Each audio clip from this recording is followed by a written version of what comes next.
Halo semuanya, Assalamualaikum warahmatullahi wabarakatuh. Selamat sore teman-teman.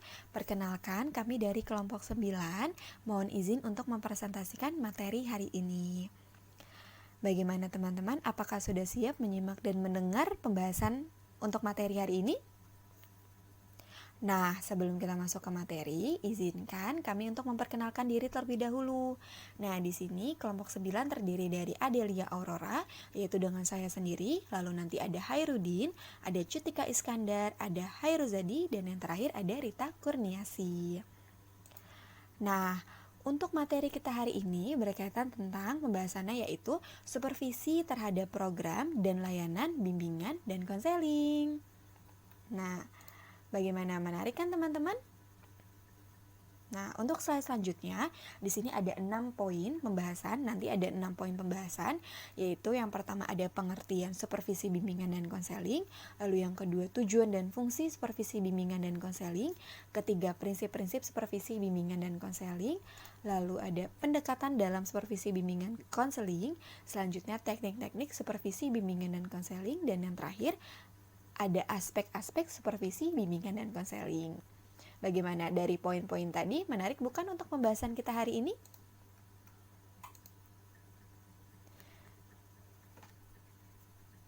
Baik teman-teman, kita masuk ke dalam pembahasan yang pertama, yaitu ada pengertian supervisi, bimbingan, dan konseling. Jadi secara etimologi, supervisi berarti pengawasan, pendidikan, dan pembinaan. Lalu, sedangkan secara terminologi, supervisi adalah bantuan berbentuk pembinaan yang diberikan kepada seluruh staf sekolah untuk mengembangkan situasi belajar mengajar yang lebih baik lagi. Dan dapat kita lihat juga supervisi layanan bimbingan dan konseling merupakan upaya untuk mendorong, mengkoordinasi, dan menuntut pertumbuhan petugas bimbingan dan konseling atau yang biasa kita sebut konselor secara berkesinambungan baik secara individu maupun berkelompok agar lebih memahami dan lebih baik bertindak secara efektif dalam melaksanakan layanan bimbingan dan konseling, sehingga mereka mampu mendorong pertumbuhan setiap siswa secara berkesinambungan agar dapat berprestasi secara cerdas dan kaya dalam lingkungan.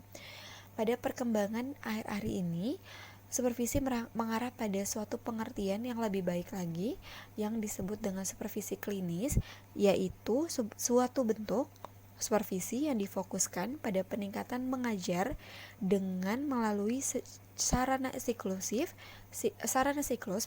yang sistematik dalam perencanaan, pengamatan serta analis yang intensif dan cermat tentang penampilan mengajar yang nyata serta bertujuan mengadakan penumbuhan dengan cara yang rasional. Nah, di sini kita dapat lihat juga layanan bimbingan dan konseling di sekolah merupakan bagian integral dan sangat dibutuhkan dalam proses pendidikan. Jadi perlu mendapatkan supervisi yang tepat sehingga layanan BK di sekolah dapat terjaga mutu serta kualitas kinerja dalam proses layanannya.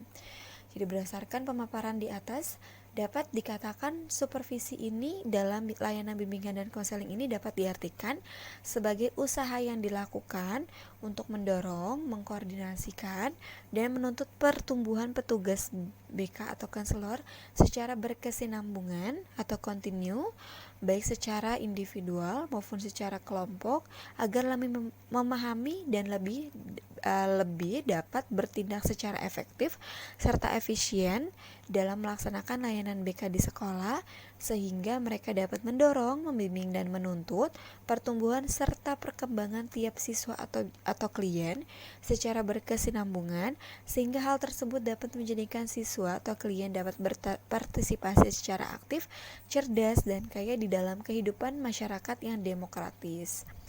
Pengawas atau supervisi BK ini bertugas juga melakukan pengawasan BK di sekolah dengan melaksanakan penilaian dan pembinaan dari segi teknis BK dan administrasi pada satuan pendidikan dasar dan menengah. Baik teman-teman, setelah tadi kita membahas tentang pengertian supervisi, bimbingan, dan konseling, kita masuk ke pembahasan selanjutnya yaitu konsep dasar supervisi, bimbingan, dan konseling. Di sini dapat kita lihat pelaksanaan program bimbingan dan konseling di sekolah masih memerlukan upaya perbaikan guna peningkatan kualitas program itu sendiri. Untuk perbaikan kesalahan dan kelemahan tidak hanya ditujukan kepada program bimbingan dan konseling saja, tetapi terlebih terhadap personel yang berada di unit bimbingan dan konseling, yaitu guru pembimbing atau konselor sekolah. Oleh karena itu, program bimbingan dan hambatan yang dialami saat melaksanakan program bimbingan dan konseling, supervisi sendiri merupakan bagian dari evaluasi program, di mana di dalamnya memiliki fungsi untuk menganalisa kekurangan dan kelemahan dalam pelaksanaan program bimbingan dan konseling serta upaya peningkatan kualitas program bimbingan dan konseling. Di sini menurut Jones dalam Nur Ihsan tahun 2005, supervisi itu mencakup dua bentuk kegiatan, yaitu yang pertama ada sebagai kontrol kualitas yang direncanakan untuk memelihara, menyelenggarakan, dan menentang perubahan. Lalu yang kedua, mengadakan perubahan penataan dan mengadakan perubahan perilaku. Baik, tadi merupakan konsep dasar dari supervisi bimbingan dan konseling. Kita masuk ke pembahasan selanjutnya, nanti akan dijelaskan oleh rekan saya. Baik, selanjutnya. Tujuan dan fungsi supervisi bimbingan konseling. Terdapat 3 tujuan dalam supervisi layanan BK di sekolah, yaitu yang pertama adalah tujuan mengendalikan kualitas, yang kedua untuk mengembangkan profesionalisme petugas BK atau konselor, yang ketiga ada untuk memotivasi petugas BK atau konselor.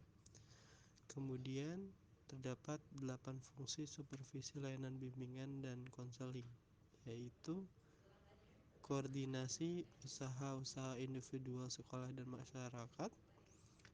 Yang kedua ada penyediaan kepemimpinan. Yang ketiga ada peluasan pengalaman. Kemudian ada dorongan terhadap usaha-usaha kreatif, penyedia fasilitas perubahan, analisis terhadap situasi layanan BK. Yang ketujuh ada sumbangan kepada terintegrasinya teori dan praktek. Yang kedelapan yaitu pengintegrasian tujuan dan daya. Baik, di sini selanjutnya ada prinsip-prinsip supervisi bimbingan konseling, di mana prinsip-prinsip supervisi BK yang harus direalisasikan pada setiap proses supervisi di sekolah-sekolah yaitu sebagai berikut. Yang pertama, di sini supervisi harus mampu menciptakan hubungan kemanusiaan yang harmonis, bersifat terbuka, kesetiakawanan, dan informal. Hubungan demikian ini bukan hanya antara supervisor dengan konselor-konselor, melainkan juga antara supervisor dengan pihak lain yang terkait dalam program supervisi. Yang kedua, supervisi harus dilakukan secara berkesinambungan. Supervisi bukan tugas bersifat sambilan, yang hanya dilakukan sewaktu-waktu jika ada kesempatan. Apabila konselor telah berhasil mengembangkan dirinya, tidaklah berarti selesailah tugas supervisor, melainkan harus tetap dibina secara berkesinambungan. Hal ini logis, mengingat problema proses bimbingan selalu muncul dan berkembang. Kemudian yang ketiga, supervisi harus demokratis, yang artinya supervisor tidak boleh mendominasi pelaksanaan supervisi. Titik tekan supervisi yang demokratis, aktif, dan kooperatif. Di sini, supervisi juga harus melibatkan secara aktif konselor yang dibinanya.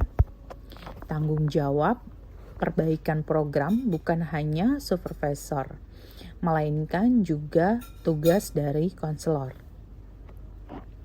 Karena itu, program supervisi sebaiknya direncanakan, dikembangkan, dan dilaksanakan bersama secara kooperatif dengan konselor, kepala sekolah, dan pihak lain yang terkait di bawah koordinasi supervisor. Yang keempat, di sini program supervisi harus integral dengan program pendidikan secara keseluruhan.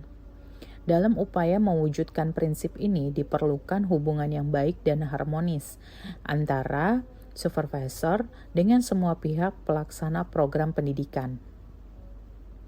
Yang kelima, supervisi harus komprehensif. Program supervisi harus mencakup keseluruhan aspek pengembangan, walaupun mungkin saja ada penekanan pada aspek-aspek tertentu berdasarkan hasil analisis kebutuhan pengembangan sebelumnya. Yang keenam, supervisi harus konstruktif, yang dimana supervisi bukanlah untuk mencari kesalahan konselor, melainkan untuk mengembangkan pertumbuhan dan kreativitas konselor dalam memahami dan memecahkan problema-problema atau problem-problem yang dihadapi. Yang terakhir atau yang ketujuh, ini dalam menyusun, melaksanakan, dan mengevaluasi keberhasilan program supervisi harus objektif, berdasarkan kebutuhan nyata pengembangan profesional konselor. Selanjutnya, saya Herudin akan menjelaskan mengenai pendekatan dalam supervisi bimbingan dan konseling. Menurut Sahertian, pendekatan yang digunakan dalam melaksanakan supervisi ada 3, yaitu: pertama, pendekatan langsung atau direktif adalah cara pendekatan terhadap masalah yang bersifat langsung. Supervisor memberikan arahan secara langsung. Kedua, pendekatan tidak langsung atau non-direktif adalah cara pendekatan terhadap permasalahan yang sifatnya tidak langsung. Dan yang ketiga, pendekatan kolaboratif. Yang dimaksud dengan pendekatan kolaboratif adalah cara pendekatan yang memadukan cara pendekatan direktif dan non-direktif menjadi pendekatan yang baru. Selanjutnya, saya akan menjelaskan teknik-teknik supervisi dalam bimbingan dan konseling. Menurut Gwyn, pada tahun 2008, teknik-teknik supervisi itu bisa dikelompokkan menjadi 2 kelompok, yaitu teknik supervisi individual dan teknik supervisi kelompok. Teknik supervisi individual diantaranya kunjungan kelas, observasi kelas, pertemuan individual, kunjungan antar kelas, dan menilai diri sendiri. Sedangkan teknik supervisi kelompok adalah satu cara melaksanakan program supervisi yang ditujukan pada 2 orang atau lebih. Materi yang selanjutnya yang akan saya sampaikan yaitu aspek yang disupervisi. Di antaranya, yang pertama aspek ketenagaan, meliputi jumlah guru pembimbing dan kesesuaian latar belakang pendidikan. Rasio konselor adalah 1:150 dan juga tenaga administrasi. Aspek yang kedua yaitu aspek organisasi, di antaranya struktur organisasi dan juga deskripsi tugas personal. Aspek yang ketiga yaitu aspek kegiatan, meliputi program kegiatan bimbingan dan konseling, pelaksanaan kegiatan bimbingan dan konseling, evaluasi kegiatan bimbingan dan konseling, analisis hasil evaluasi bimbingan dan konseling, dan yang terakhir adalah tindak lanjut. Aspek yang keempat meliputi aspek sarana dan prasarana, yaitu ruang khusus bimbingan dan konseling, ruang konseling, catatan pribadi siswa, kartu status konseling, kartu catatan kejadian, kartu komunikasi, dan juga peta laporan dan peta kelas. Aspek yang terakhir adalah aspek laporan. Aspek laporan meliputi laporan bulanan, laporan caturwulan, laporan tahunan. Terima kasih. Sekian presentasi dari kelompok kami, kelompok 9. Mohon maaf jika ada kesalahan dan penyampaian kata. Wabillahi taufiq.